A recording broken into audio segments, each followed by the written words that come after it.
Good afternoon, good morning, good evening, wherever you might be in the world. I've started a little bit early because I don't even know if this is going to work.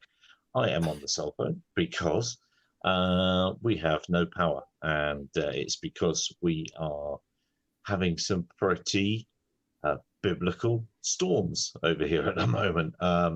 We had hail the other day. I've seen golf ball size hail. I've seen cricket ball size hail, but I haven't seen hail that looks like blades being chucked out the sky before. It was actually, when it was whacking the roof, it was actually frightening. And the bits were pre-shattered before they hit the ground. So I guess it must have been 5G. It's down to 5G, mate. That's what it is. 5G. It's changed the nature of hail. Well, yeah. Well, it hasn't in America for the next 2 weeks or wherever long. Around airports, no. No, it must be about another. Yeah, hail will be fine there. It must be about another week to go. So yeah, it's left. I'm just going to get my coffee. You started early before coffee time. Look. We'll go and get your coffee. Yeah. Because I'm just going to have to leave a chair shot now. Exactly. That's exactly why you say you want to go. We're gutted. Oh, look at That's terrible. Link in the description.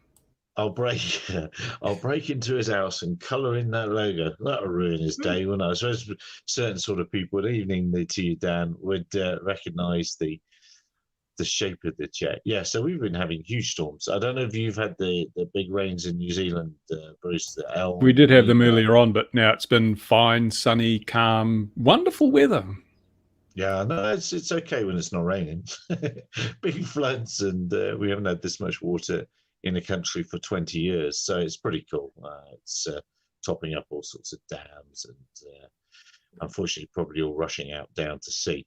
But anyway, that's why I've started early. Dan's said afternoon all, so that bit's probably working, and we shall continue.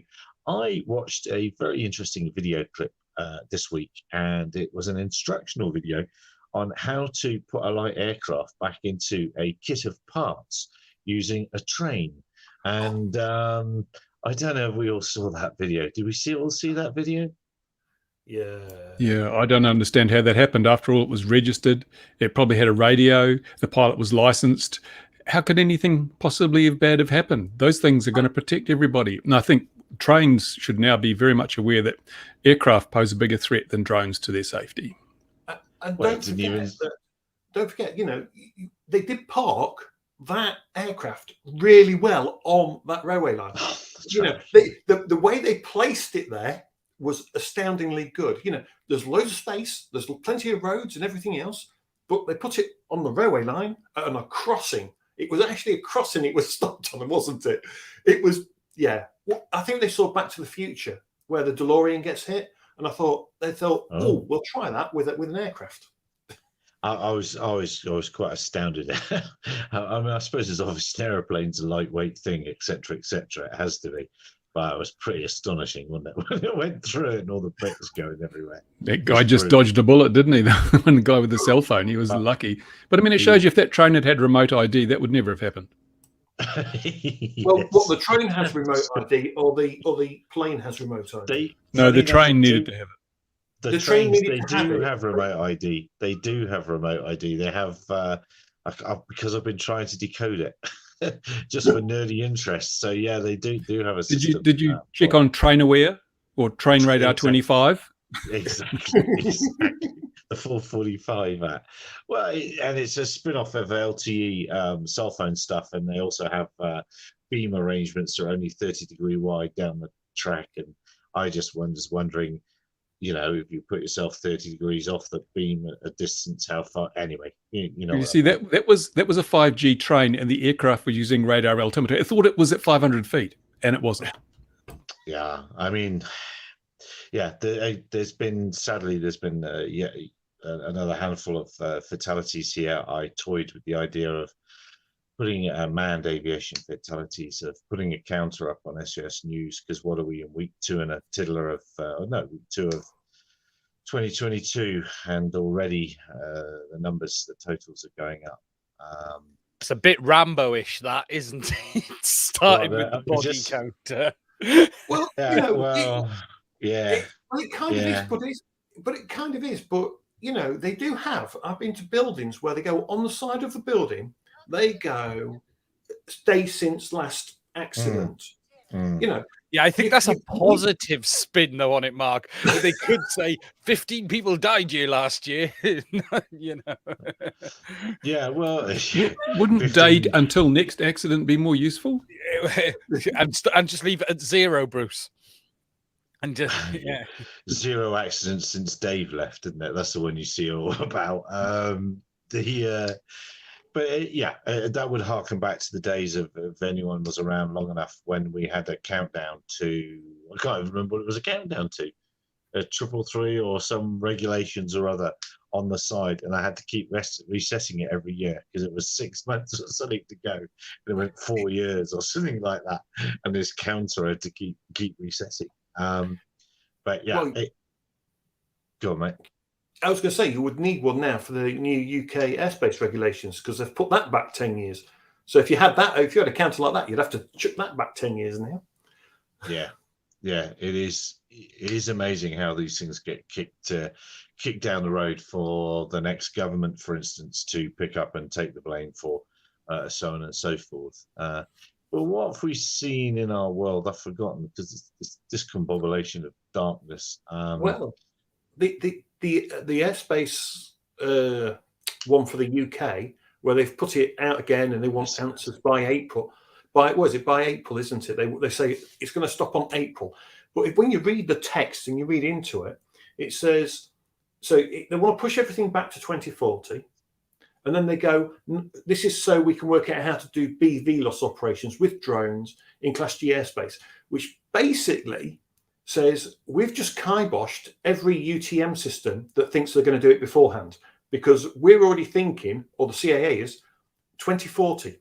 They're not thinking 5 years' time at all. They've just kiboshed all that kind of stuff because they're going, no, we don't think 5 years. We're thinking 2040. Oh, good for them. And 2047. My pizza will be cold by then. The Missomatic. Patrick's exactly right. The Missomatic. That's what it was. Just put in the comments, what was it for? I can't reply in the comments. It's too hard on the phone. What was it? I can't remember what it was for, Patrick. The Missomatic. The 333, or it was passing something or doing something. But it's 2047. We've joked about it. The USAF goal or target, the ANPR, that was it. The USAF goal or target for all sorts of things, and there we are. The UK CAA is putting the tail of 2040 on one of their things. So and it won't take much for that to roll into 2047. As laughable as it is, that prediction, and I think about 2006 is exactly what's happening. We're on that time frame, so it's all set in stone. Now, go on. I was just going to say, it does seem totally crazy, doesn't it? To go 2030 is when they wanted to do it, get airspace integration, all the new airspace regs sorted out for airspace and everything, and they've gone, 2040. Well, it gives them the opportunity to get it done by 2030 and say, look, we're 10 years ahead of ourselves. There is that to it. But in the USA, as soon as remote ID comes in, BVLOS is just a given. That's why we're having remote ID, to enable BVLOS. It'll happen everywhere. And it's that train video was quite astonishing. And I see that Trevor Jacob chap is getting the rightful scorn he deserves from every man and his beast on the YouTubes. However, drone saving a 71-year-old man, that was good with the defibrillator. Like, subscribe, and share. I can't even imagine being that old. Can you not? No. So many years to go for me as well. That was a good thing. And they, to be honest, they've been waiting for it. That's what they set the system up to do. So it had to work one of these days. But good for them for doing that. That's for sure. And I've just sorry, go on, mate. No, I was going to say, I've just an idea for your counter. Your counter, you manned aviation lives lost. You want one beneath it, drones that have saved a number of lives, or drones that have saved lives. And because the two are the drone one's just going to accelerate. It won't keep up though at the current rate. You don't want it to. You don't want either. you don't really want either number to work up. No, I taught myself how to doing that, but Here's getting a angry thought. already. Here's the thought. That defibrillator thing, that's great. But the police are using drones. So why don't we have a taser drone that can double as a defibrillator? We've already got that. Oh, double as one. You're carrying around the battery pack. You might as well use it for both things, or it could just the pad things that could just flick them out and cost you on the head with them or something like that. Imagine all the TikTok videos that the police could post when they see a bad guy and light him up from a mile away with their taser drone. That'd go down really well. Well, talking about lighting up, did you see the French Navy aircraft that was lasered, not tasered, as it came into land, and they picked exactly the wrong aircraft to do it? It was one of those Breguet twin-engine piston turboprop things, and they had all the kit on board to work out exactly where the person with the laser was. So they did a go around, started orbiting, and got the police straight there. So that was don't pick on aircraft with specialist sensors on board. That's my advice if you want to laser aircraft. Where was I going to go? I know I wanted to go to Ian and say that I've seen, and I don't know if I sent you. I don't think I did. I think I forgot to hit send. But I see lots of people moaning about the actual codec used in the Mavic 3.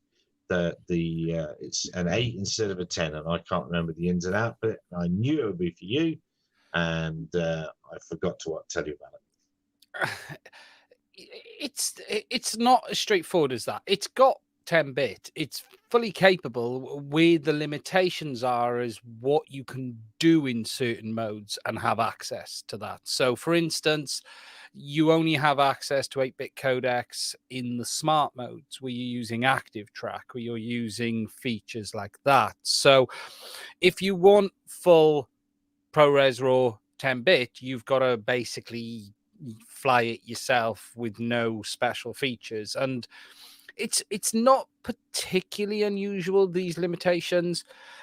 I'm a bit... I always struggle with people who sit there and scream and go, I want all these special modes and I want it in 10-bit. And most of the time, to get the very best footage from these, you need to fly it and actually fly it, not let the software deal with it. Because as good as some of this software is, it's all game shots. It's all toy functions. And even if we go back as far as the drone that had some of the best ones, which is the Solo, there's a reason why no one has really replicated stuff as good as that, because it's just not used. That's the reality of it. You've got these things like Orbit, and they're like Facebook modes. Why are you going to want to record a Facebook Orbit shot in ProRes RAW 422? You're just not. But there are reasons why people complain, but some of it is valid. The drone has some limitations. Funny enough, I recorded my review last night in here. It isn't what I wanted it to be. I tried to do it more in the real world, but between weather, COVID, and everything else, it's just been impossible. And I need to get this back to Ben. It's actually there. Look, it's in front of us, and I need to get it back. It's not even broken this week, and it's a very good drone. But one of the things I sort of come to the conclusion of is, I think they left the Pro word off it on purpose. If you look back you had the Mavic Pro, the Mavic 2 Pro, and now we've got the Mavic 3 and the Mavic 3 Cine. And I still think there could be a Pro version of this in the works. They love their models. They love to do interchanging, different versions and stuff. I think, it's the best consumer drone money can buy. It's not faultless. It really isn't an upgrade other than in flight time on the Mavic 2. If you didn't own a Mavic 2 and you want the best possible flight time, then go for it. It's got a lot of good features, but the camera is no different. I've spent now weeks looking at the footage that I recorded on the Mavic 2, the Mavic 3, and the Inspire 2, and there is literally nothing between them, other than one specific thing, and that's night footage in ProRes RAW on the Cine is much better than the Mavic 2. So if you're someone who flies at night all of the time, then perhaps there's a reason to go. But you have to go for the cine for that. You don't get that on the standard. The standard codec doesn't do much better. ProRes in the dark looks very, very good. It's got the latitude in the footage, but it should have. It's 10 times the data rate of what you're getting in H.265. So there's got to be something in it, and it isn't image quality. When you look at the image quality, they're all 20 megapixel. They all look 20 megapixel. Doesn't matter how big or small that sensor is, it's 20 megapixel, and it's the same thing, The Autel's been getting some great reviews. I've forgotten the name of them, Mini Plus 2, whatever, Thursday afternoon. They've been getting some great reviews, which is quite interesting. Only from the normal players. In the UK as well. I sort of haven't put a video out on them yet because I was about to do it and I actually got the pricing wrong because I was looking at the US pricing, and I talked about this on Sunday's live stream, and someone said to me, what do I think about it compared to the Mini 2? And I said, well, it really isn't comparable because it's much more expensive. But actually, it isn't when you look at the right models. What they've confused it with, there's two versions of each one, which is what sort of confused things. I have seen a lot of good comments. I've also seen they've had some problems. People are having some real early day one issues, but then again, they get that with DJI gear anyway. They've delivered it. That was the big question we all argued with. Can they deliver the product? Well, they have. Now it's got to work properly. And look, there's no reason to doubt Autel. They've already delivered on previous products. So I think they could be a bit of a handful for DJI. As much as they're not going to sell huge quantities, people want to hear about it. And they haven't delivered mine. Well, I haven't got mine yet. He was going to send me one, he said, but I haven't seen it. He was, wasn't he? He did say that. I remember that. Yeah. Yeah. I'd love to try one. I think there's a lot to offer, and they could. It's been a weird week of releases because we've had this whole hype around FPV, and we've got a new set of goggles from Orca with I'm going to be careful not to use the word vaporwave, but it probably is right with regards to what they've shown. They've shown some VTXs in a box. And then on the flip side, you've got HD0, who've literally just announced another set of goggles. And to be completely fair to Walker, you should also call that vaporwave because it doesn't exist right now either. But you've had all of this buzz around that side of it. And what you're seeing is companies delivering something, but then talking about what they're going to do in 6-12 months' time. And I think this year is going to be a lot like that. I think it's going to be really hard for companies to put product in people's hands because of the chip shortage and everything else. And you're going to get a lot of, this is what we're working on. We'll bring it soon. I also think there's a lot of sounding out of the market because nobody knows where the market's going at the moment. We've reached peak drone. We've probably reached peak FPV. And manufacturers are probably thinking, well, is it worth us investing all this money in tooling and manufacturing if we're not going to even recover our development costs because the market is depressed at the moment? Because there could be another global financial crisis in the fallout of the pandemic when interest rates start rising. Governments have to claw back all the money they've handed out in the terms of, furlough payments and things. This money has to come from somewhere. I can see a contraction of the economy, the global economy. And the last thing on people's list of must-haves is a set of FPV goggles. Yeah. It's a niche within a niche within a niche, isn't it? In our world, and the market's quite small as it is. How many people fly FPV in the world? It's a tiny number compared to almost every other thing. What I will say though, Bruce, is the interest is in FPV higher than camera drones right now, without doubt. Really? Looking at the numbers, really, yeah, camera drones have peaked. Everyone's got a Mavic or a Mavic Mini or a whatever. I mean, FPV is a growth area, but even then, it's not that growth. I think we've peaked. FPV drones have peaked as well. It can't be growing. It can't be growing at the rate that camera drones was, say, 3 years ago. It can't. No, nothing's growing at that. No. That rate was out of control. But what I have noticed, and I've been doing a lot of searching and looking at Google Trends and stuff, and it is clear that the camera drone world right now, so it peaks for like the launch week, and then it just buries itself back in the sand again. And it's going down. Whereas there are certain things, there's been some big innovation in 2021, especially, Express LRS is this open source flight control link software This basically didn't exist 12 months ago. It was basically a year ago. It was on 1.0 and it had just been started, and it's just hit 2.0. And the interest in that is just incredible. It's skyrocketing. And that is partly being driven by the fact the hardware is really cheap. And you've got this situation at the moment where all of the Chinese companies are making as much as they can because they're not paying for anyone to do the software development. So the hardware side, the Namimno.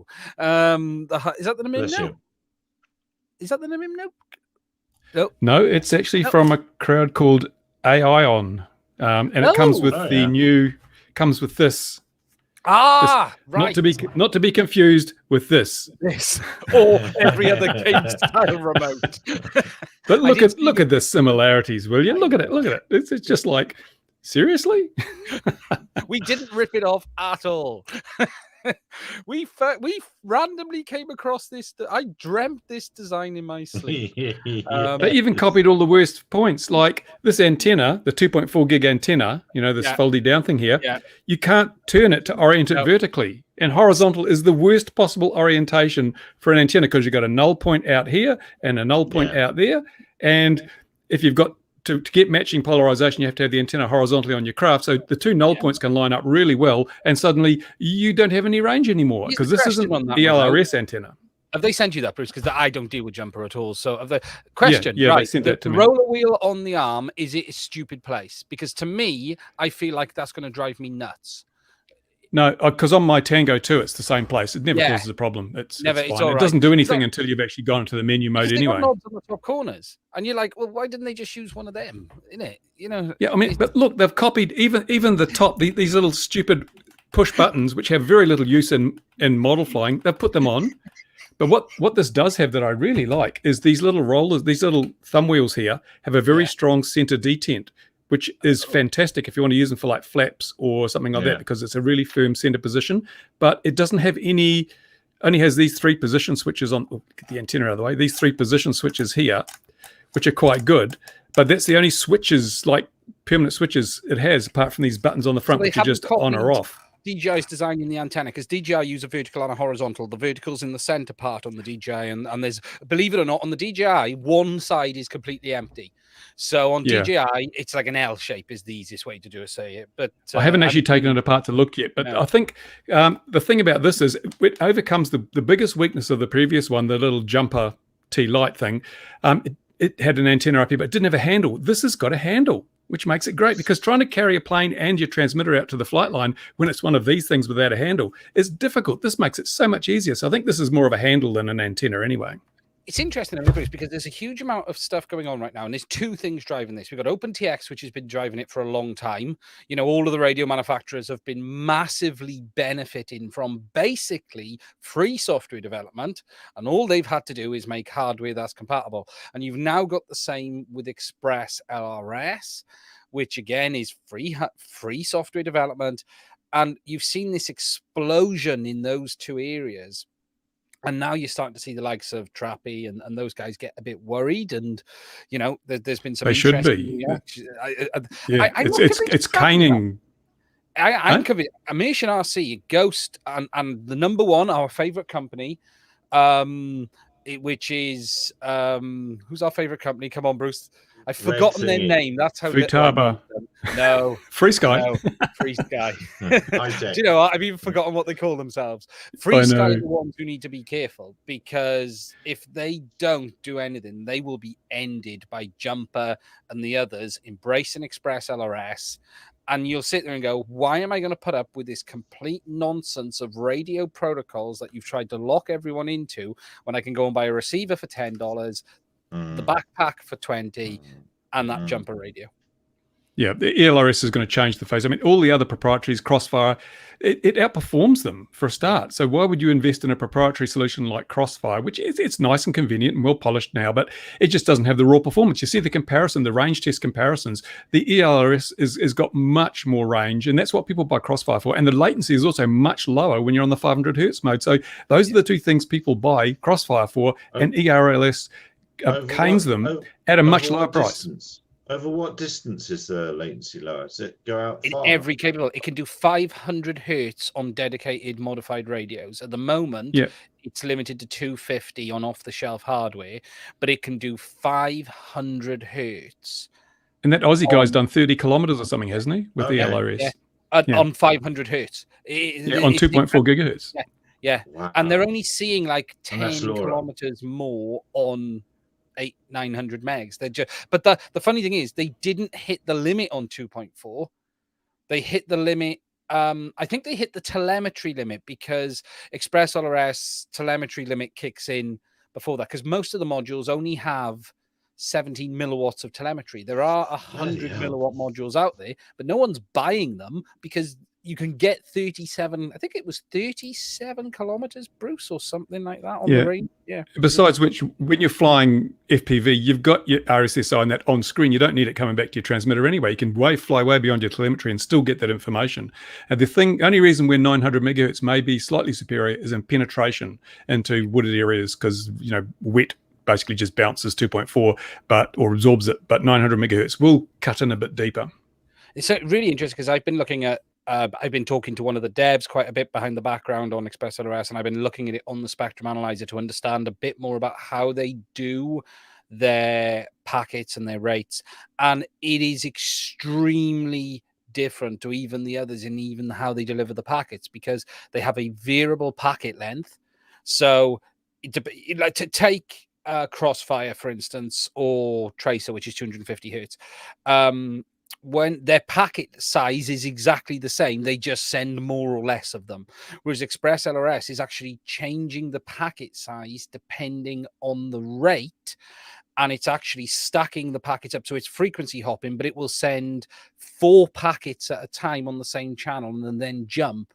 And it's varying the size of the packets as well. And it's just in a different league to what these others are doing. And it isn't perfect for everyone, because there is a reduction in resolution on the aux channels, and that's the one thing the fixed wing crowd have been complaining about. I need maximum resolution on my 3-position switch. I'm sorry. Is that what you need? That 3-position? And because they do, and it's a very simple idea. You're not sending 16 channels at full resolution. You only need 4 channels at full resolution.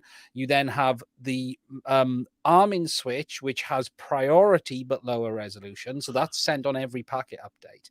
And then they send the switches every 4, 5, I think it's 8 or 10 packets on a round robin, because you don't need to update them at 500 hertz. Every 10 packets isn't a problem. that's the funny thing with it. To be fair, FreeSky did that with the ACCST system, where you could select the channel range. You could, if you're only using 5 channels, you can only send 5 channels. That gave it a faster refresh rate, effectively. I was going to say, can I have 6, please? Because I fly RC helicopters. I don't like 5 or 4, but just full. I want 6 that work properly. Don't give me half mash system. You can adjust it. There are settings within it.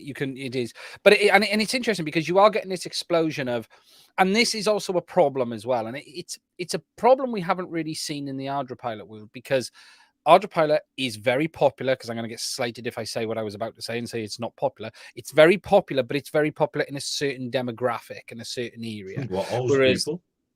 No, not old people, just old bearded kinds people of aircraft. And whereas this is suddenly blowing up. But the problem then arises that how do those devs continue to support it? And they've just put up a donation page for Express LRS, which is fantastic, because the work they're doing, in 12 months, they have stuck it to everyone who makes RC links. They have literally gone, we've walked in, we've done this, and they've changed it. And not even the big players are getting close to them. The people who've been doing this for years, they just can't get near it. Proper destruction. Yeah. And it's off-the-shelf hardware. It's an off-the-shelf SoC that costs about $1, I think it is. Bruce, in it, ESP32. Yeah, and I see they're integrating it into flight controllers now. There's a couple of flight controllers with integrated SPI ELRS receivers, so you don't have to have extra stuff. But you just put the flight controller in, and even with a chip antenna, they're getting kilometers of range without an external antenna. It's amazing. And just remind me, this is LoRa. Is the transmission? Yeah. It drops to LoRa for longer range. Yeah, low thing. Yeah. It's like the free sky. Did you see Mario's video on the spectrum analysis of the different protocols? Yeah, you can see that with the free sky L9, the long range, or LR or whatever it is, the long range receiver, they're just using a lower symbol rate to get greater sensitivity out of the receiver, and that works fine. Yeah. Everyone's frozen. I've just realised on my little tiny screen. Oh well, there's probably nothing. Well, it is winter in the northern hemisphere. Yeah. It's true. It's. I wonder what the limitations are going to be on these LoRa setups. And do they got them frequency hopping around, and they're staying away. Have they kept them away from all the LoRa WAN networks and stuff like that? They're in the still on the 2.4. Yeah, they're all in the 2.4 to 2.485, whatever it is. Yeah, but I think they tend to put them in certain bands within that. I was wondering if they keep them out of the way, because I can imagine in a city you wouldn't have a problem in most places, but in a city you might have a little coach. Yeah, but who flies long range in a city? Yeah, exactly. Yeah. You can do that to drop the bomb and then fly off again. Well, Nicola's not here. He probably qualifies.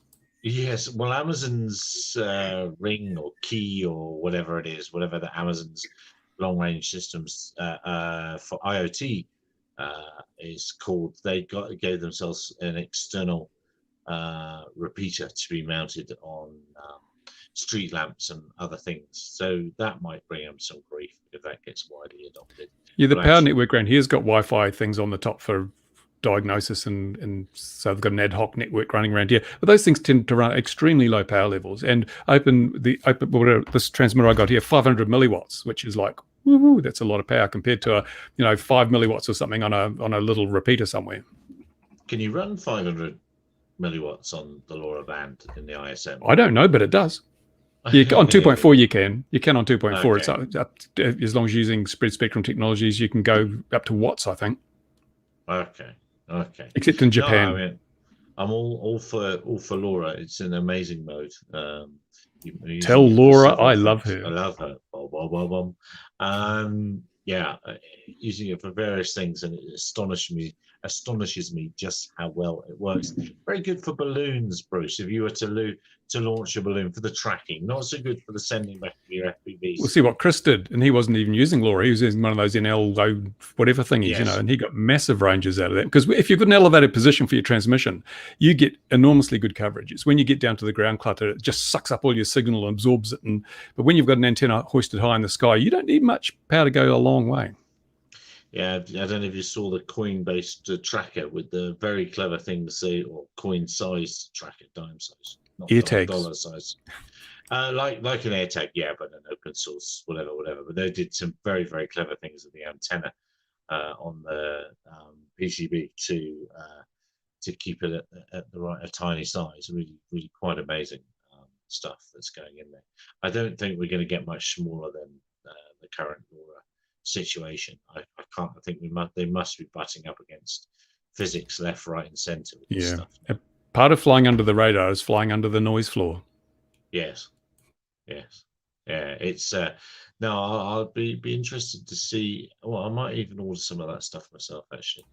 Hey, Mark, you did a FOIA and you got back that the CIA had banned someone from the hobby. Did he? Yeah. He's gone. He's trying to find his mute button. Sorry, I was just helping someone out. So I did a freedom of information just to find out if anyone had lost their operator ID. But they didn't say why they had lost it, though. We just know they had lost it. So it could have been a commercial operator. It might have been someone doing something nefarious. We just don't know what reason they lost it for, sadly. But there was one person they did revoke the operator ID, and they're not afraid to do it, basically. And this is the week when two of our friends have been on the show, have joined the CIA in England. So we might get a little bit more sense out of them, I hope. Who that? It's a couple of people we know. You'll find it on LinkedIn, Bruce. Go and look on LinkedIn. That place where you're there all the time. I need someone. There's too much fighting and squabbling in there. Too much ego boosting going on. That's what I need. I need someone to come in there and argue there as well. I got in trouble with someone that I know. But that's not hard for me to do, to be fair. What's interesting though is, and I'm starting to see it more now. So I've heard from a few operators that the Met in London, Metropolitan Police, they are pushing people to get permission from the Port Authority if they're going to fly over the Thames. Now, it's not within their remit. No helicopter. They don't control air traffic at all. But the Met are pushing anyone who wants to fly in certain areas. Oh, you've got to talk to the Thames Port Authority. What? Why? Because they what? Do they have an air traffic management system? No. Do they control the helicopters that overfly? No. It's getting. We're heading back.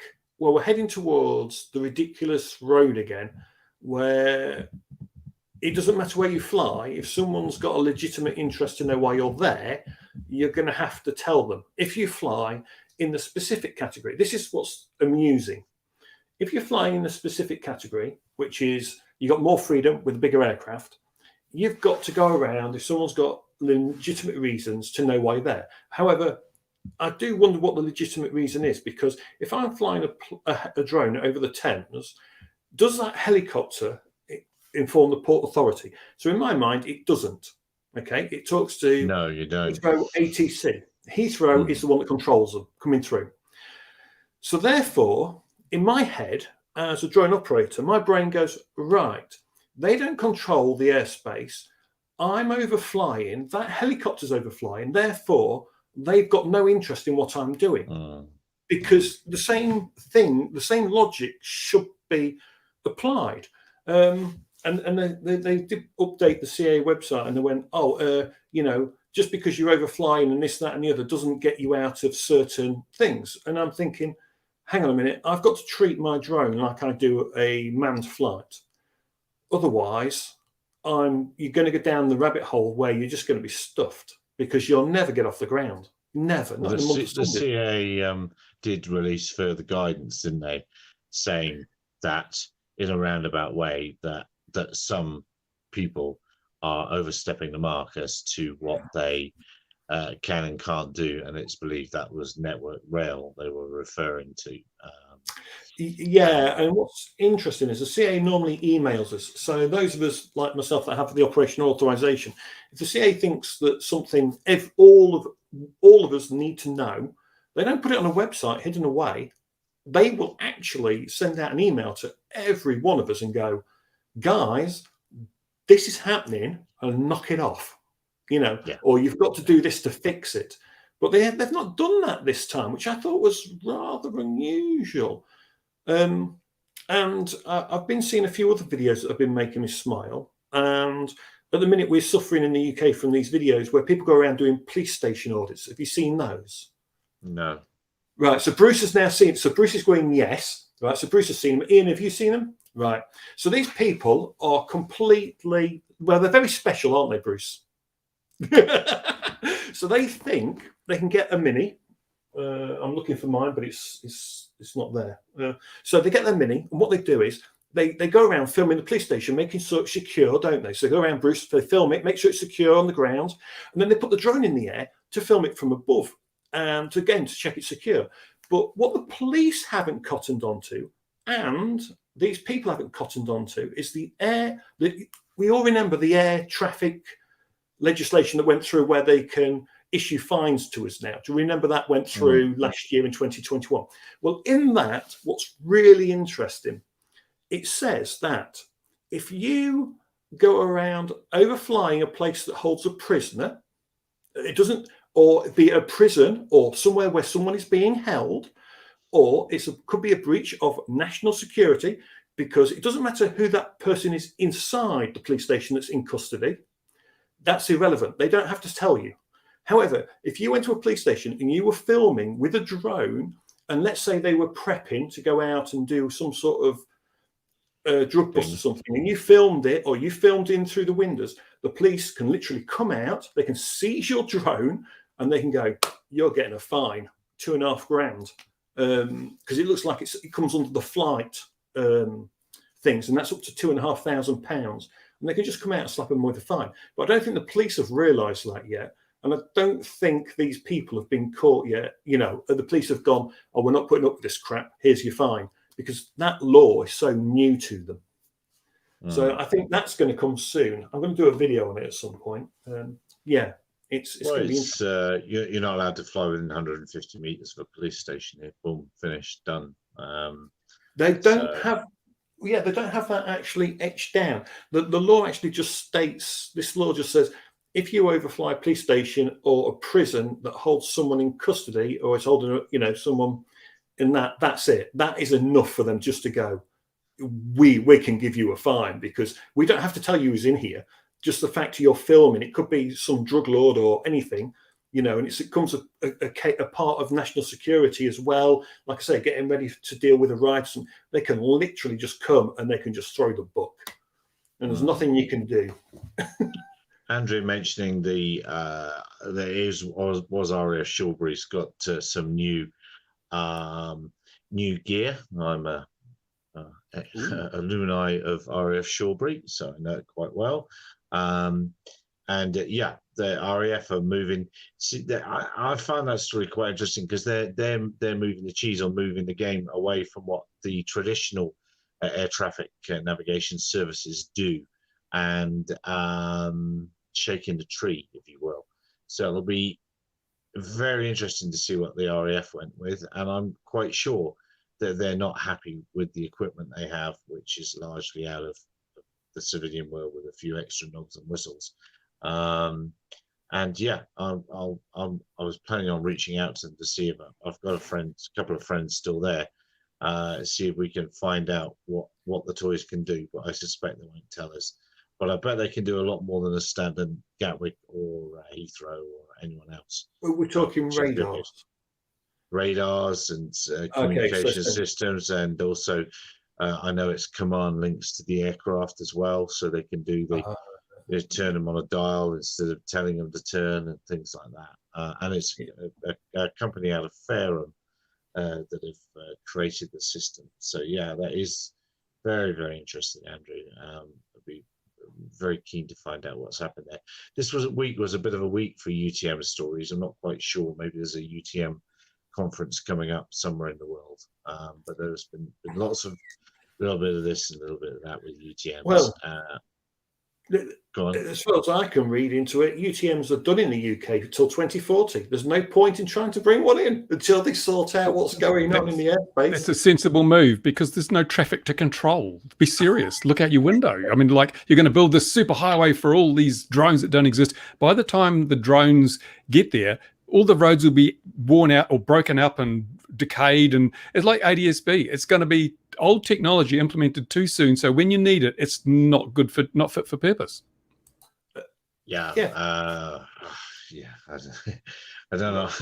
Somebody tried to tell me the other day that ADS-B was the latest thing, but I was just like, oh god. Well, you see, were they calling from 1985? Yeah, exactly. And it is one of the worst things, because you we would like the future here tomorrow, obviously, all of us. I think if they said, put this transponder, it's always good to keep it in the future. It's best that we keep it in the future. You got to be, got to think ahead. But if we could go to transponders, I'm all up for a new transponder system for everything. That would be my way of doing it. And then you could eliminate UTMs for the most part, apart from maybe around airports, because out there in the open, you could just have, again, the same as a normal pilot would have, is if you've got a transponder, the plane's got a transponder, you can take the avoiding action, keep it so drones always yield. So, flying across, I'm going to drop down in height, and they can go like that safely. That's how it should be. It just should be transponders. You don't need a computer system to say, look out, there's something over there. The human eye can do that. The mind can do that. You're talking TCAS, automated system that directs you based on things. Because when you look at it, really, before they start forcing all this stuff on drone operators, why don't they mandate, electronic conspicuity for all manned aircraft and all classes of airspace? That would save lives. Putting remote ID on drones hasn't been done for the last, forever, and it hasn't saved one life. What's the expectation it'll save lives in the future? It's just an unnecessary burden. It serves no purpose, but that same amount of effort, attention, and money invested in the manned aviation community would definitely save lives.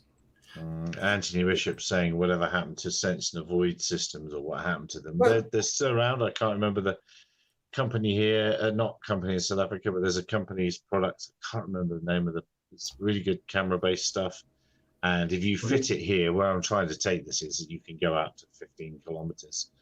Thing is, if everyone's got in electronic conspicuity, you don't need sense and avoid. It becomes part of that network. Yeah, and so it's easier, rather than coming up with complicated solutions to simple problems, just say, look, and these days the cost involved, if you can get something like this for like 25 or 30 bucks, that's all you need on a paramotor, so you don't bang into Cessna Caravans. It's all you need on any GA aircraft, any ultralight, any passenger craft. They're just got to have $100 worth of electronics. It's not a lot to ask, whereas the average model flyer, over the period of a year, would be spending far more than $100 on remote ID stuff for their models. And why are we carrying the burden of cost for something which is so safe when the GA community is not prepared to accept that burden to save lives?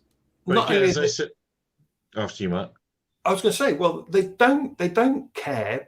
Well, it's a bit harsh, maybe that wording, but manned aviation doesn't seem willing to accept, because the CAA before now has said, oh, we're going to mandate everyone has to have a transponder. And in the UK, all the hobby manned aviation went, no, we don't want that. And therefore it got rejected. But then they did a voluntary system, and a few people are taking it up. But for the most part, manned aviation in the UK has shunned it before now. Well, but as I said last week, a line, you blank bit of paper, draw a line under what's been, get rid of the idea of ADSB.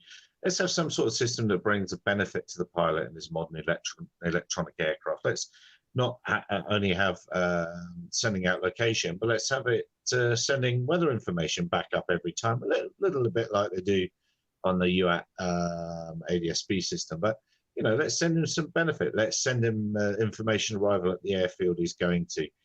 Let's do all sorts of things to make his life easier, to make him want to fit it, to make it a net benefit. And by the way, it also means you be seen by everybody else, and it only needs to cost pennies. Well, the gliding community has done their bit. You can look at the gliding community. They have introduced this because they know the safety benefits, not because it's been mandated on them, but because they have realized the safety benefits. Yeah. Very, very, very much so. And it's been a fantastic boon to the gliding world. That's FLARM. And I was going to actually mention FLARM. Hello, Fiona in Australia.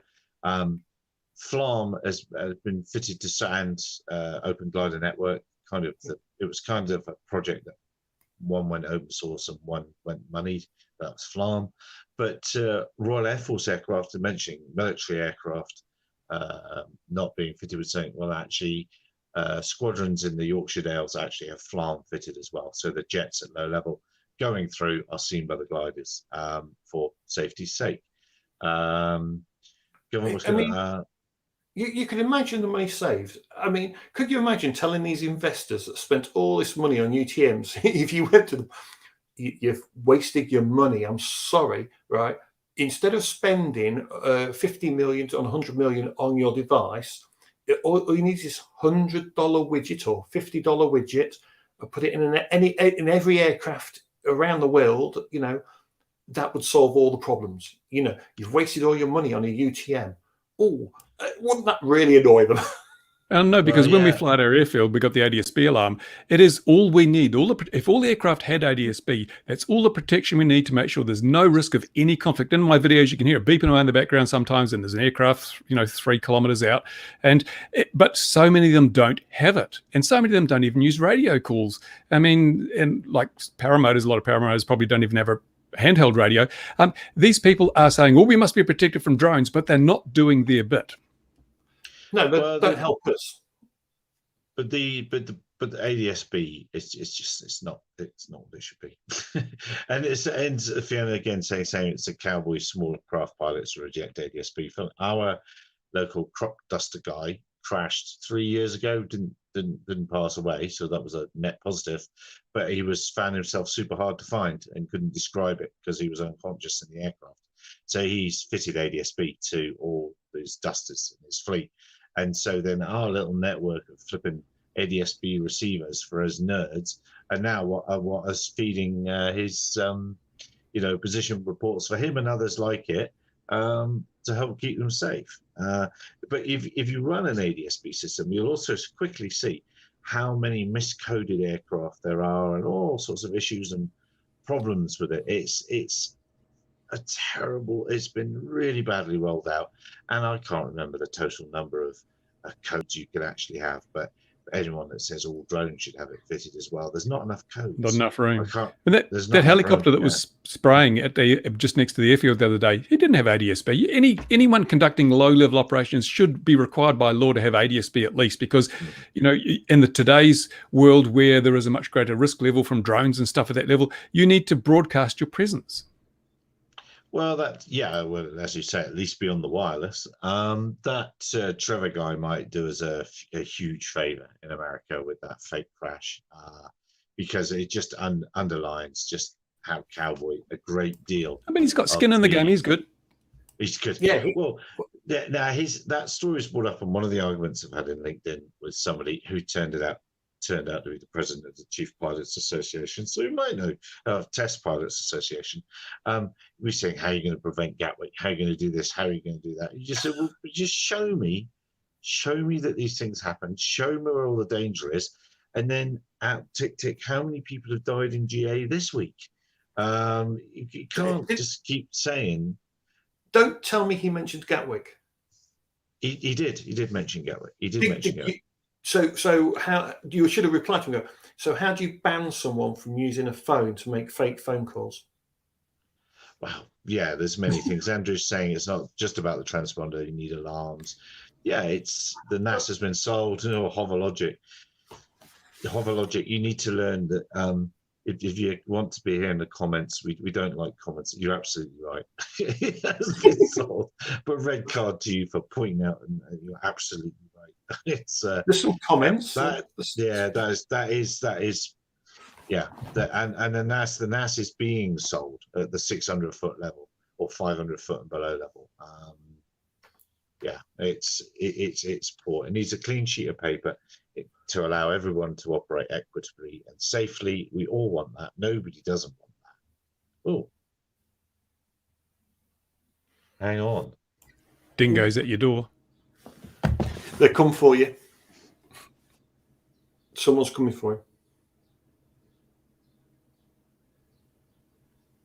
Bad news if you've got to use the phone to call the services, isn't it? And you're on a live stream on that. The tension mounts. We can't hear anything. The trouble is, when we have these big power cuts, it is a great time for people to be up to no good. What the hell? I don't wait for power cuts. Someone screaming. Excuse me. Ooh. Okay. Should we listen or talk amongst ourselves? What's the phone number we have to call? Where's the phone number? Did he mute his an outside mic? webcam in a bit? Thing off, didn't he? So it's that sort of sidetracks the conversation, doesn't it? How do we change the title of this live stream? No, I saw your pictures on that remote earlier, Bruce, and it does look a nice remote. I mean, I meant to order one of them in because I wanted a Tango 2, but they you couldn't buy them at one point, could you? They were just not available anyway. It's a good time to get into the hobby from a cost point of view, isn't it? And the fact of, look, let's be honest, how much is that remote? It's like $60 or something. No, I think the Pro is $100 bucks or something. It depends. There's a number of configurations that the package I got included the ELRS transmitter and a receiver, which is about $120 or something. He's back. Well, still he's alive. I see. It's just Jackal. It's just Jackal. That's all it is. Screaming away. What about Mr. Hyde? Where's he then? Yeah. I haven't heard him for a while, and it's just like heightened senses. They make a hell of a noises, like foxes. I know you hear foxes in the UK; they make a hell of a noise as well. So does Jackal. Closest thing we have here are Karens. Do you have any? Well, you don't have anything dangerous at all down there, do you? No, only politicians. Yeah, that's what we've got. Well, people that don't wear masks are the danger here. Cheese and wine. You've got cheese and wine. That's your major danger over there. the counter-drone measures to report to the public to UK what they caught in the last year. No, they don't have to publicly report. Well, if you follow Ian Hudson, the hashtag hero of the Battle of Gatwick, you'll see he's talking about a bunch. It's 2.8 gig of data that various people are keeping safe from other people at the moment. And part of it is there's been some interesting freedom of information requests from UFOologists. Not interesting because they were from UFOologists, but they exposed some other stuff, which is very cool. Which the normal freedom of information requests that we'd sort of dreamed up didn't, because we didn't have that question in there. So they've inadvertently revealed some other stuff about it, and it's mostly around what they ignored, and that was the airport counter drone stuff was absolutely utterly ignored. The advice of all that, so the Air Force guys not only had their eyes in that portion of the sky, because the police at one time with their eyes were saying they're there, and the RAF were saying they're not with their eyes, just like the police had. Then the RAF will say they're also not on any one of these systems, be it audible, radar, or whatever other special tricks they use. So, but it was just completely ignored, ignored. So, do they have to report what they caught in the last year on their counter-drone equipment? No, and they'll just make it up anyway. Yeah, I mean, because airports don't have to answer freedom of information, they're not going to say, are they? I suppose you could try it with police forces around airports and just go, if you have a DJI aeroscope, how many people have you caught inside the FRZ for said airport? Well, that might be worth a freedom of information request. Well, if one had enough cash, you'd buy your own and just put it nearby and just get your own data. A newspaper, a big national newspaper or television company should really do that. If you've flown anywhere legally, I tell you could be tempted to do, which would be if you've flown outside the FRZ, you could do a data request on what data they hold on you with regards to your flight information, because at the end of the day, that's personal information. And it'll be interesting then to know how much they're storing. So you could do a data request for what data they hold on you, and you would have to provide them your aircraft serial number for them to be able to do it. But what would be very interesting is if they had it. Yes. Yeah, this is more about what have they got. And so you'd have to have flown outside the FRZ 4.6 kilometers. But it would be very interesting to know, and it would be very interesting to fly for a period of time and then 6 months later ask for that information. So let's just run that through my head slowly, because I need it to go slowly. If they have received your data from a legal flight, so you are within the range of the aeroscope system, but outside of the FRZ, where you're going to be in trouble. So they will have perhaps received that data. Do they then have to share that data with you if you are outside of the thing? Well, it's your data, so they're legally obliged to provide any data under the Data Protection Act. They are legally obliged to provide any data they hold on you. So if you go to them and say, here is my serial number, I would like you to provide me with all records of all data that you have on me with regards to flights that you have intercepted with your drone system.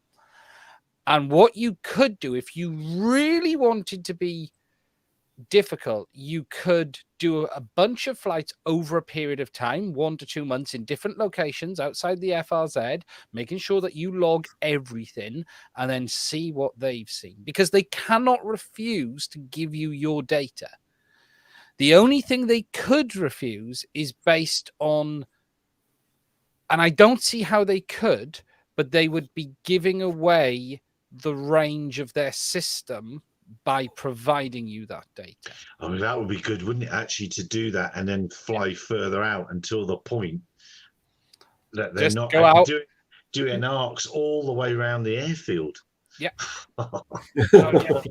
Because legally they're required to provide that data. Legally, they have to provide that data. It doesn't matter if it's a camera, it's personal information. But the only thing they could do is argue that giving you that information would compromise national security. Here's a question for you, But it Ian. would really upset them. So Ian, here's a question for you. You might know this. For the Aeroscope to work, do you have to have the SSID switched on? No. On the Mavic or the Phantoms? No, you're giving the, I believe, regardless of what setting you have on, they still get your serial number and flight data. The only thing the SSID gives is the data you put in. Because remember, you're giving them an ID. So you have an option of putting an operator ID. You cannot turn off Aeroscope. It transmits on all DJI drones at all times, and it transmits all of the basic data. The only thing you change by turning that option on and off is the ability for you to put in your own ID info. Right. So, you could put in your operator ID or whatever. Yeah. But it's always Kevin managed to hack that and even change that ID in flight units. Well, so it's not infallible.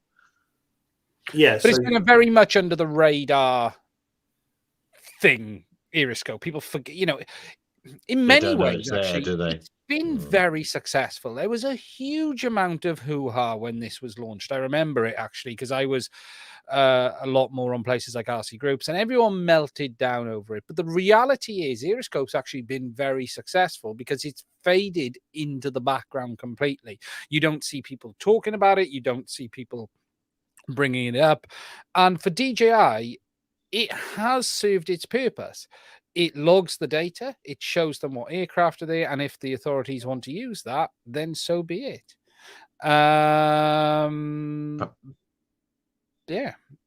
Patrick in the comments earlier did mention an awful lot of DJI flight data. I haven't actually seen it. I don't know if you've seen it, Ian.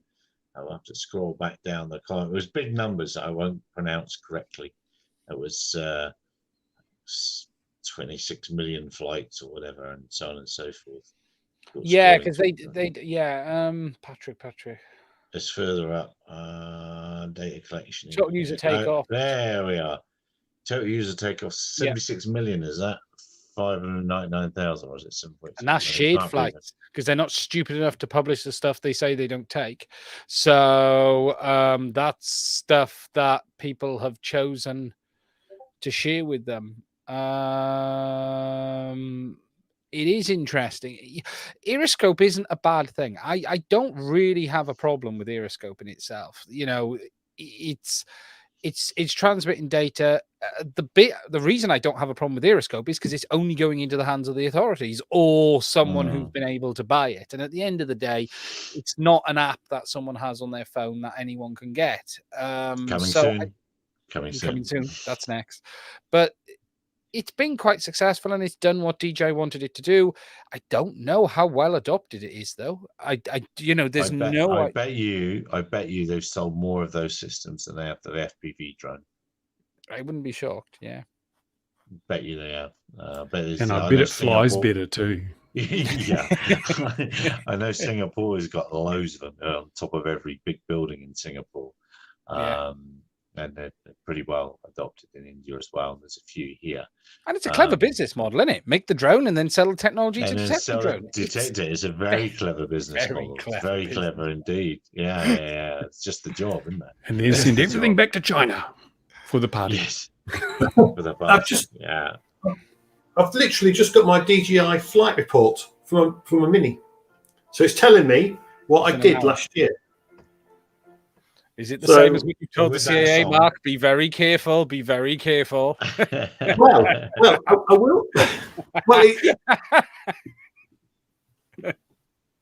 yes. So I flew for over 553 minutes, my Mini 2. Mr. CAA man's going, that's not what your flight logs say. Well, thanks, Wolf. to be honest, if he sees all the flights the Mini's had, I'm doing something wrong anyway. Recreational, Mark. A lot of what you do is recreational, remember? Oh, yeah, it is with the Mini. So, yeah, it means I only did 24 kilometers, though, in total. But then a lot of my flying was inspection stuff. But Well, they took are off 24 30 kilometers. That highlights Wolf's comment, doesn't it? With all those that many flights by that many means less than a kilometer per flight. Well, then, yeah. And you can guarantee someone would have replied to that number that DJ's put out saying, and you'd have hit 76,600,000 if it wasn't for your NFCs. Because you stopped someone taking off. That is an incredible number of takeoffs, isn't it? 76. I want to know how many landings there were. Well, I don't get this bit in my numbers. My numbers don't make sense. I flew more than 89% of pilots worldwide, is what it's telling me. I flew 89% more than everyone else. You're in the top 11%. No, that's easily done. I saw someone talking about how they've flown for 4 hours or 40 hours in the year. I did that last month. Just check the back of people's wardrobes. You'll find all those drones. Yeah, it was the same when I was doing my PFCO. I remember doing the PFCO and we had to put down how many hours you've got, practice. And we're sitting in the classroom, we're sitting and talking, and people are walking and going, yeah, I bought a drone last week and I've done, 4 hours and this. And he said, oh, and I sat there and went, I said, I think in the last 2 months, I think in the last 2 months I've done 100 hours plus. And they just people are like, what? Didn't you just say, yeah, I was flying every day back then. Yeah. And if you're flying every day, it soon adds up, doesn't it? Yeah. Stand your ground. More landings and takeoffs for sure. Yeah, absolutely. And as Bruce says, many in the cupboards. Somehow those are big numbers for sure. I mean, I don't know. Quick, someone with a keyboard, Google how many commercial aviation takeoffs there were. There should have been a corresponding number of landings last year. Well, actually, I'm just calculating how many deaths per flight. Oh, how many deaths per flight? Oh, yeah, keep working it out. It's going to take you a long time to work that out, isn't it? How many flights per drone? You could guess how many drones that DJI sold. Well, Andrew, I mean, there were, last I heard, when they started getting angry with us for talking about it, it was 18,000 a month. Was it a day? I can't remember. It was a lot. And then they got angry because they didn't want us saying how many it was. Sorry, I've got a pound. I've got a DJI for giving me a pound. You can't see it on here, but it says I've won a prize, a pound. A pound? That's a convenient place to keep dogs. Yes. Well, it gets even better. So your DJI credit will be available to use in 2 hours. Log in and make a purchase with the DJI credit at DJI Online Store. So I've got 2 hours. Now you can get that new Mavic Pro 3. Woo. So the top 11% of people that fly DJI projects get a pound. Well, there we are.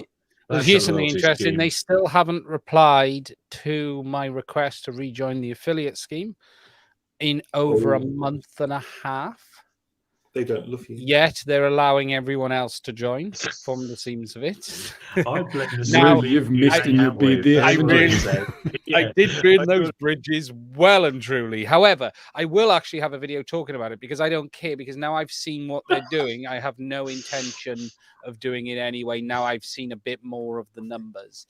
And but it is interesting that as much as they've reopened that, they're just sorry, we're not replying to you or people. And the problem is, I don't know how many people they haven't replied to. So I'm going to not only burn that bridge. There's the maker of your LiDAR. The maker of your LiDAR's in the chat there. Oh, hello.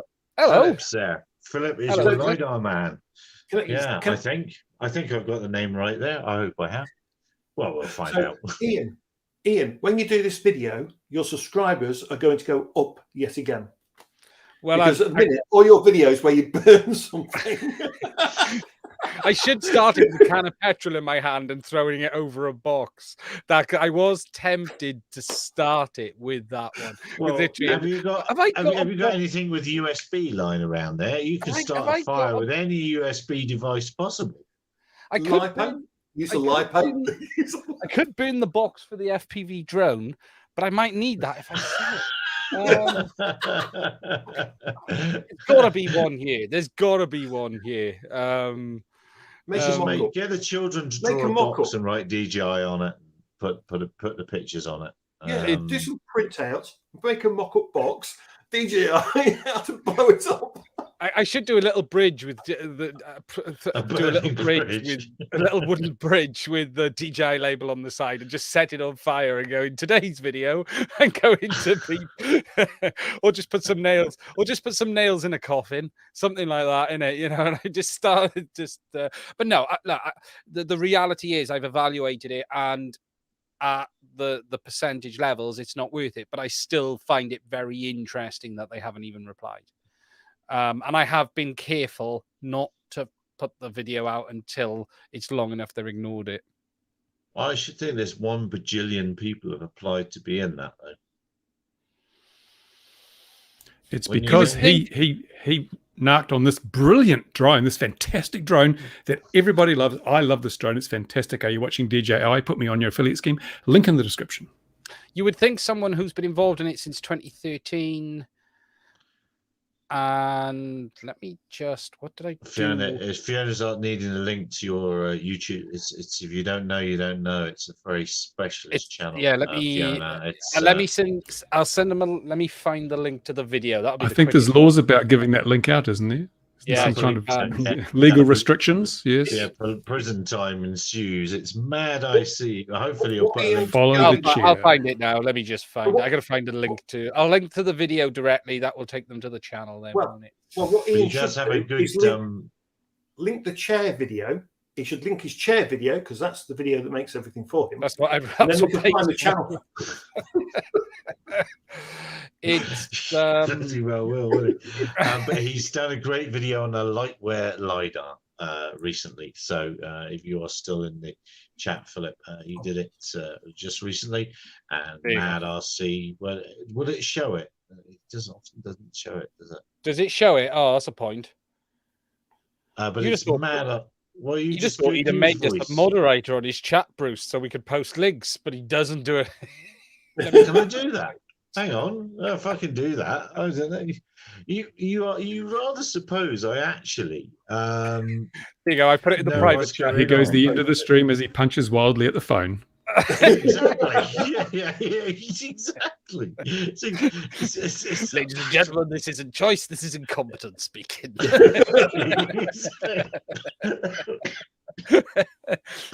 It's a look and style that I enjoy wearing frequently. I put it in the private chat. You can repost it. I don't think I can. I'm on my phone. Oh, you're on your phone. Yeah. Oh, for God's sake. I'll see if I can do it. Type it in the clear. Just type it in the. Just type the. Yeah, it's Mad RC. It's Mad RC. Let me. Honestly, I never realized doing this YouTube thing was so hard. Yeah, that's why we're not at 1 million subscribers. Yeah. Does it still pick the link up with a space? Let's have a look. Well, don't put it. Just put it in the clear so that Fiona can search for it. Yeah, well, Fiona, just go. Just put in Welsh sheep shagger. No. Because there's another couple of Welsh people there. Earthquake in South Africa. There you go. There we go. Yeah, there we are. I've got YouTube now on my laptop, so I've dropped it. Yeah, my fingerprint. That's right. So funny enough, Sarah hasn't got any fingerprints, and it actually says on her, because she's a sculptor, and she's actually she's worn them off. And on her driving license and her passport, she's allowed to not have fingerprints. So there. Anyway, just. Do you have biometrics in your passport and driver's license? I can't think fast enough. Some comment to come back to that. Once the ink and all that started from the quills and all that sort of a thing. yeah. So I couldn't think of a comeback quick enough. Yeah, no, not in. Yeah, they're not bang up to date. My lad just got a new UK one. He's going to the UK on the 16th next month, and yeah, it's not as flash as that, but all the stuff on that. I see nothing. Mads Tech is Ian Mads Tech. He's got hundreds of videos up there. Not one of them worth watching. No, that is the truth. Chair one, Truth terrible. Really chair good one, video. The chair one's the main one. Yeah. The lots of stuff I'm about trying the to cube. find this stream on. I'm trying to find this stream on LinkedIn, but I can't even find the stream on LinkedIn. I can never find anything on LinkedIn. I really can't. No, you're obviously not professional enough. Posts. So you're streaming live on LinkedIn right now? Yes, should be. Yeah, because Fiona's on LinkedIn watching, so it must be. Yeah. LinkedIn just is a strange old beast for me. It really is.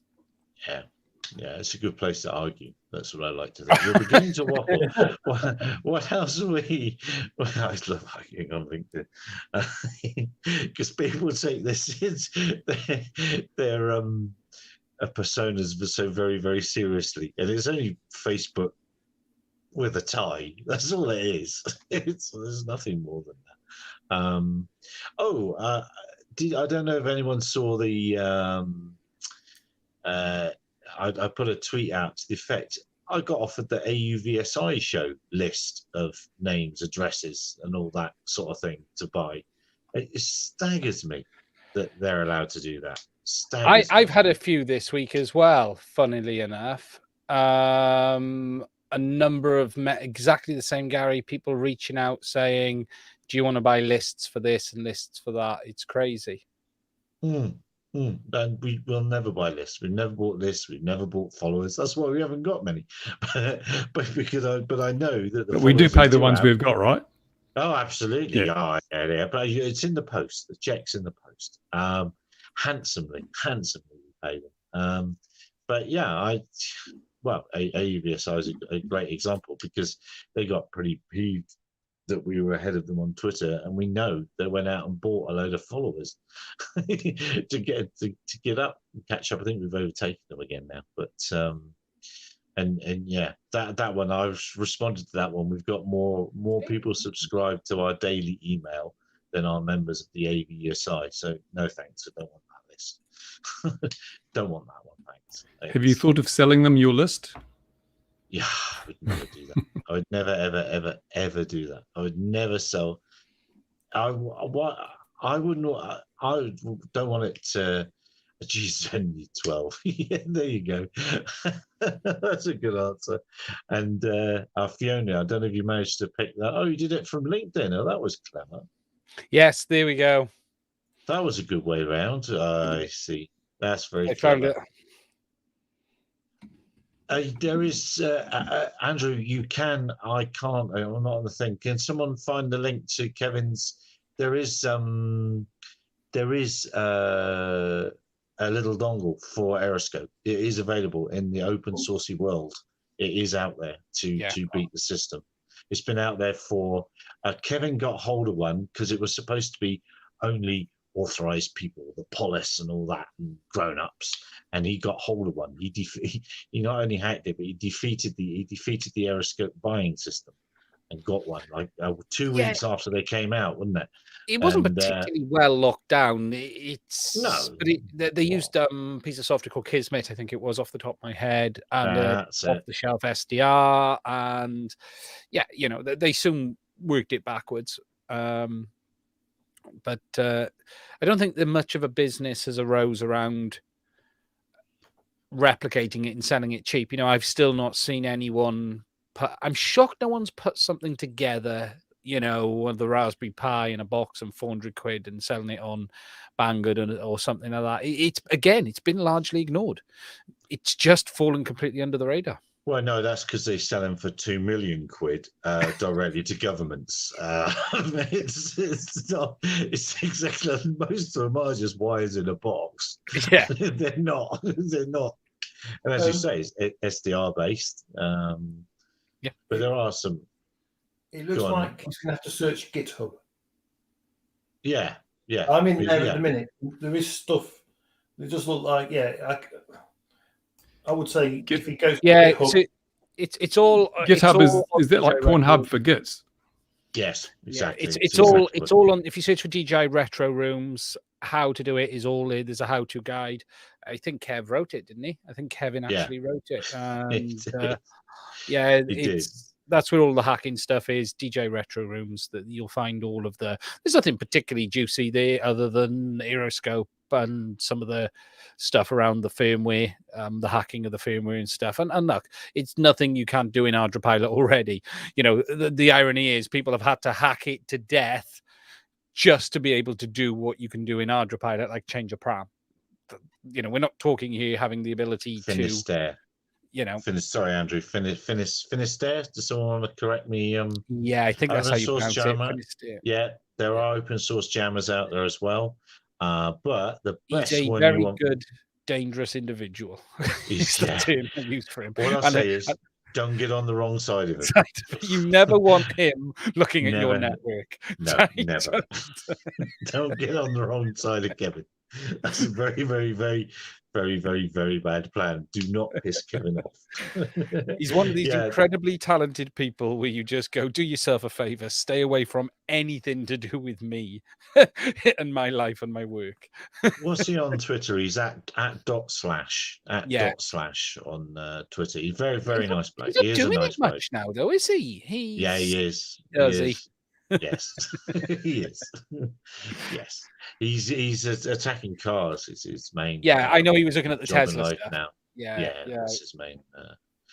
The open source jammer, the easiest one to do that is to get a GPS jammer from Banggood, used for caching, transit vehicle jamming, and all sorts of other things here.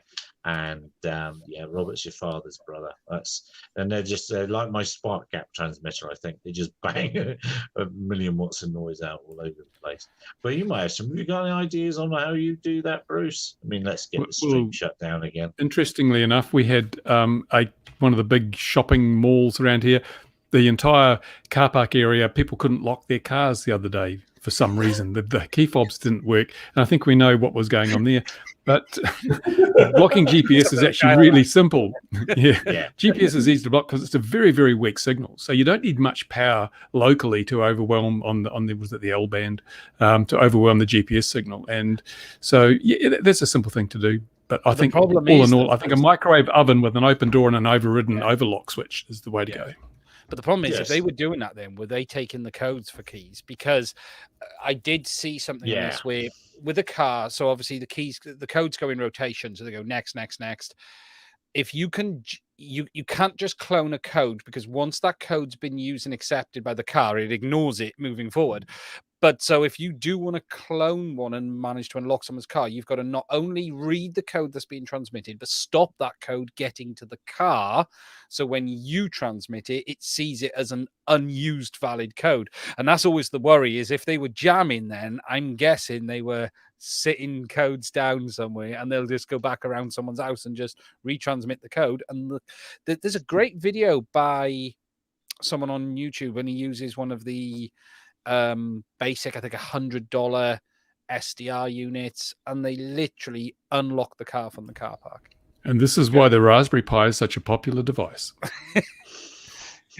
And it's about, and it's an easy way to do theft. It's a really easy way to do theft, because you won't even know they've been in the car, and that's the problem. That's the reality. I've had fun before. Philip's seen your video, Ian. There you go. And if you want a second-hand car, see Ian. Yes, that's right. Yeah, you can have fun. Not that I can tell you this. Is it 433 megahertz as well? You switch that on near a car park, and that stops people from opening with the remotes. So funny. So go and try it. No, don't try it. 433. And you can listen from it. If you have a mind to listen to people opening their doors, it's quite interesting. I've been told it is. Anyway, when I lived down in the village, I could actually detect by ear which different gates were opening. So it didn't take much super, yes, key for super easy because of low power. Yeah, you're right there. You're right there. So do we think there's going to be any news in the next month? Because we've got, like we've just had the big FPV pushes. That's CS, and out of CS, we've had Autel deliver their drone. We've had a bit of the FPV stuff, new goggles stuff, things like that. So now we're waiting on DJI have a product launch this year. That's inevitable, but they've said there's a new product coming probably in the next 2 to 4 weeks. No hints. I've not seen any leaks. I'm guessing it's smaller, maybe the new little Osmo, not the one that sets itself on fire, but the one that sets itself on fire with a handle. Yeah. That one, Tiki Torch version. The torchlight one. You take it in caves and it lights it up. Yeah. I don't think there's going to be a drone. We're heading towards the anniversary of the FPV drone. What people might not realize is it was meant to launch. It was now last year. I was originally involved in the launch, and then I stepped away, and I stepped away between the change in the launch cycle. But it was meant to launch now. So whilst it's easy to think, well, it's not a year yet, from DJI's development point of view, the product was actually already 3 to 4 months old by the time it had actually hit the shelves. So it isn't without belief that they could bring a new one, an update, a version 2, maybe a mini. People are saying a mini one. Below 250 grams. Right at the minute, isn't it? I don't think they'll do FPV. I think they got their fingers burnt with the FPV drone. Look on YouTube now. How many videos do you see posted by people flying the DJI FPV drone? There's none. And I think people got their fingers burnt. They might have spent a lot of money on this drone, broken a couple of arms, and realized, oh my God, this is just, I'll go back to my Mavic or whatever. I don't know that. I think they've sort of made a bit of a mess, and I don't think they'll be coming back into this market anytime soon. I mean, does another mini make any sense this year? They could do it to counteract Autel right now, because Autel do have the legs on them. So could we see? Yeah, but they break off. 3? Yeah. I mean, it's early. It is early, but then again, it's late. If we go back to the Phantom 3 days, they were releasing products every 6 to 9 months. So it wouldn't be particularly out of DJI's path to do that, but it hasn't been what we've seen in the last few years. But it is not unthinkable, Mark, Mini 3. I'll be honest with you, it's not. I don't see anything. What could they add to it, though? What could they add apart from perhaps upgrading the camera a bit to compete with Autel? And the thing is that market, again, we've reached peak drone. I think we've got a lot of saturation in the drone market. I think they're going to focus more on cameras than drones. They've done the Mavic update because they had to. Everyone was waiting for it. But I think if I was DJI, I wouldn't be investing huge amounts of money in producing new drones that had a very limited market. They don't need to do much. The Mini 2 will continue selling, and people who want to buy the Autel will buy the Autel probably because it doesn't have geofencing, and all of DJI's products can have geofencing. That's their biggest hindrance to selling drones, certainly to me, is geofencing. People want to be able to fly the thing when they want to fly it, and also sending stuff back to China is not good, apparently. So I hear.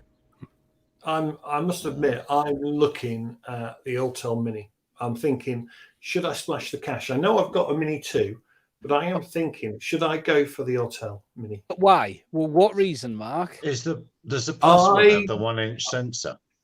So I want to escape the DJI Geozones. Okay, I'm a commercial operator. So I'm a commercial operator. I always get permission to fly where I'm going to fly. But the DJI Geo system is just so annoying. I had the Mavic 2 Pro out last week. There was a weather window. I took it out and I tried to unlock, and I've got a smart controller. I spent 5 minutes trying to get a Geozone to unlock. It wouldn't do it. The Pro wouldn't do it. It was just ridiculous, even with a good phone signal. I should have took the other Mavic 2 Pro I've got and done it off my phone, because the smart controller unlocking versus an iPad or an iPhone, it's really bad. The smart controller unlock is just so shite, it's unreal. Excuse my French. It is horrendous if you use it like that. But it's just a nice control, the smart controller, because you've got a nice clear picture, you know what I mean? But I'm just thinking the Autel Mini might be nice to get away from DJI a bit as well. Dan's mentioning hit peak drone in the small consumer space. I would posit that the small if the consumer space is small, then the market for inspection drones is even smaller. And Sean mentioned a little bit earlier the new Skydio. As that's coming, I think in that commercial, the larger commercial, or in the inspection space, should I say, it'll get automated, simpler systems, and those big systems. It's going to be an even smaller market. I don't know what size do we think the inspection market really is, ladies and gentlemen, boys and girls. It's the thing is, if you've got an aircraft with a 1-inch sensor, that is generally that provides you with enough data. Okay, a good 1-inch sensor, a good image from the Mavic 2 Pro, the Phantom 4 Pro, your mapping and everything else. Typically, they are good enough. Personally, I'd like it a little bit better than that.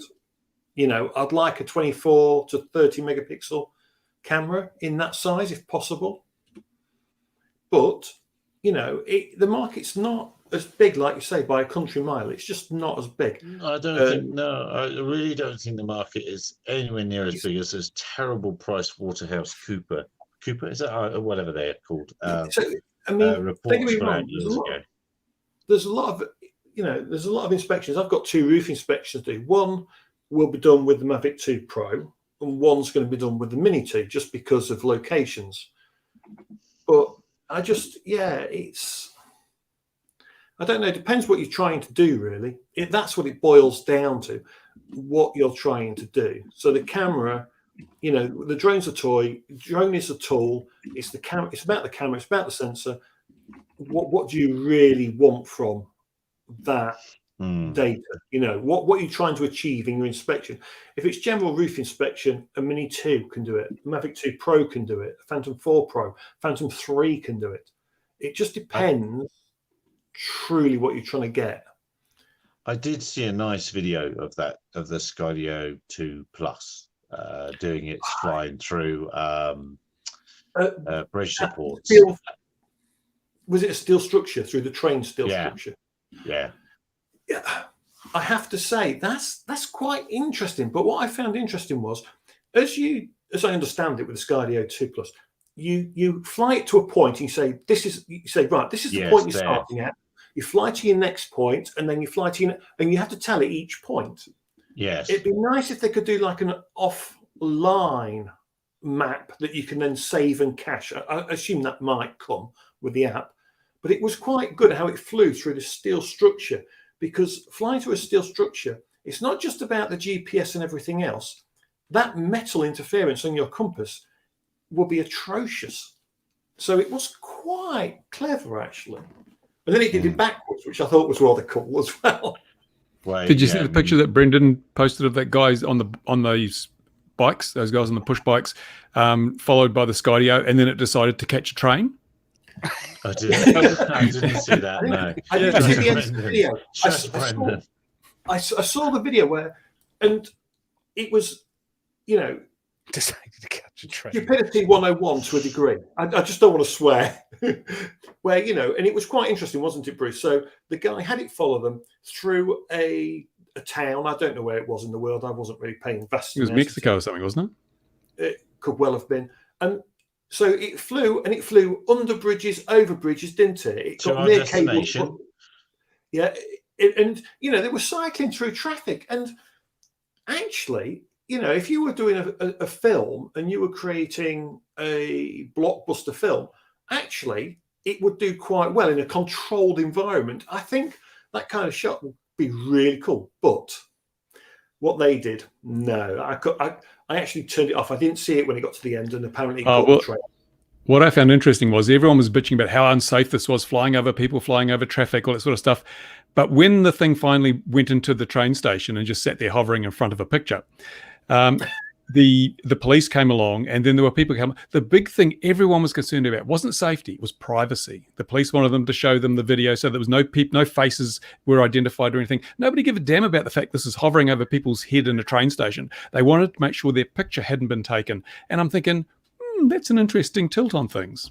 Now, don't get me wrong, right? I don't think it was the safest thing to do in the world, right? And I can probably, however, and it wasn't the smartest thing to do, but how many bodies did it leave behind, Bruce? Can you just confirm for me how many I think it is? How many people did that drone actually kill? Well, I don't think it was particularly, it might not have been safe or this or the other, but if it wasn't safe, there must have been a trail of blood and bodies behind. It's interesting, isn't it? Because it wasn't a safe thing to do, but the fact that nobody got a scratch or was injured shows the intrinsically low risk associated with drone use. You can do stupid things, but because the risk is so intrinsically low, you get away with them 99.9% of the time. That's what people have to acknowledge. And that is the scary thing. If they were that unsafe, it would have left a trail of disaster behind it. But it proved that machine was very clever. It was very smart. It kind of proved how stupidly safe it really is for that to fly through a city, which I absolutely hate to say. It just showed it could go from A to B actually safe. Now, while it got to the other end, it had a problem, descending and landing, which it's going to do anyway, but gravity will win eventually when the battery goes. But yeah, it was incredible, really. That's what makes that the number of that number from DJI. Was it 72 million takeoffs or whatever it was? Basically with no deaths. Well, with no deaths, that it's a very important number. These are figures that regulators are not prepared to acknowledge. The fact that there is so much activity and so little consequence, that means the risk is incredibly low. They want that, they don't want this to become public knowledge, but that's going to be part of my arsenal as we move forward in 2022. They're going to have to acknowledge that, maybe the risk is not as great as we've proposed it to be. And if regulation is proportionate to risk, maybe this whole thing is over-regulated. You did put up a great video about regulations recently, Bruce. I can't remember the title of it. Neither can I. Yeah. No. We'll draw a line under that. We'll move on. How much is a Skydio? How much is a Skydio 2 Plus, by the way? Does anyone know? Was it $1,000 on the nail? Or so $999 or something like that? I can't remember. Or 1. It wasn't. It's much less. It was $999 without the remote. It was literally, and it was coming in about 1,400 with the basic remote kit, and it was like 16 if you wanted the full kit. It was very much in the Mavic 2 territory at that time, but it has gone up. The prices have increased since then. It's not particularly expensive, but what it is it's really hard to sell a half-inch camera drone for $1,700 right now when you've got the Mavic 3 out there and the Mavic 2, and worse than that, the A2S. Yeah, it's really hard to sell, and their camera is very good, but there's no replacement for displacement, as they say, and there's a reason everyone went for the larger sensors, because the 1-inch sensor is the sweet spot for drones. That's one thing I have begun to learn from the Mavic 3 is the 1-inch is the sweet spot. 4/3 brings little to the table, but 1-inch makes a big difference. Yes, no, definitely. We must have Philip on to talk about LiDARs. We'll invite you one of these days, Philip. You can tell us all about your lightweight LiDARs. Proudly South African. Well, hey, this is beginning to falter. My proudly South African modern method of lighting things. Has it run out of whale oil? It is, yes. I'll have to go. I'll have to avail myself. This is a technology channel, right? Technically, this is a technology channel that is being streamed on a mobile phone and candlelit. Tune in next week when we discover the marvels of steam. Can I just add? I was wondering, Gary, have you ever considered getting like a bike with a dynamo and you'd be able to cycle and do the show at the same time? Oh, and yeah. Power everything. Our lawyer friend in America used to always be on his treadmill, didn't he? Mr. Ruprecht. It's Jonathan. Jonathan, yes. We don't quite know where that's going, do we, at the moment? All that RID stuff over there. It almost seems like they might be winning. The moral with no other argument. The power bill will be lower. Yeah, I've got to get more solar. But we really have. I don't know if it's been the same for Philip up in Joburg, but we've had some hectic storms, some really, really, really hectic storms. So I normally I would definitely moan about our power utility, but it's kind of understandable. Steam powered drone, yes, that would be nice, wouldn't it? At the moment, they must be all over the place fixing stuff. So big floods, big hail, big jagged hail, like people were chucking knives down at us. Quite frightening. And I find myself, the storms have been out. I'm not normally frightened of storms, thunderstorms, the bangs and all that, and the lightning. But now I find myself just being frightened of them because of the potential damage that's going to be done around the house and just how much work I'm going to have to be doing when they've all cleared through. God, what a saga from me. So what else have we seen as I go down this saga? Because it's rant time, we must be going. What else have we seen this week, ladies and gents? Nothing. We must get hold of Autel and get them to send one of those things down to us. He did say on the stream he was going to send you one. So we must get that happening. Unless do you secretly have one there and you're about to show us? No, I don't have one, but I would like one actually, because it would be nice to have something that, get away, cat, something that wasn't geo-fenced. Yeah. Well, what's the cat's name? The cat's name is Get Out of Here, You Sod. Spike. I finished in Austin. Say hello, Spike. Spike. Oh, very good. That means I have to go and get mine. All right. With that, we're definitely in rant. And actually, what I haven't done. Oh, yeah, there is a place where I can end the broadcast. Good. Okay. Did anyone see the new silicon shortage announcements due to China lockdowns? No. No. God. Silicone is the stuff they use to make breast implants. Are you talking silicone?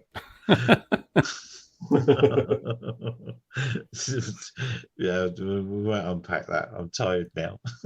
Dear viewer, wherever you are in the world, Philip in America, look after yourself. Be careful out there, everyone. We'll see you again, 2100 GMT next week, where will no doubt be yet more nonsense, but maybe I'll have the power this time. Take care. Look after yourself. See you next week. Bye-bye for now. Let's press this button and see what happens. Oh, there's still 2 buttons, even on the smart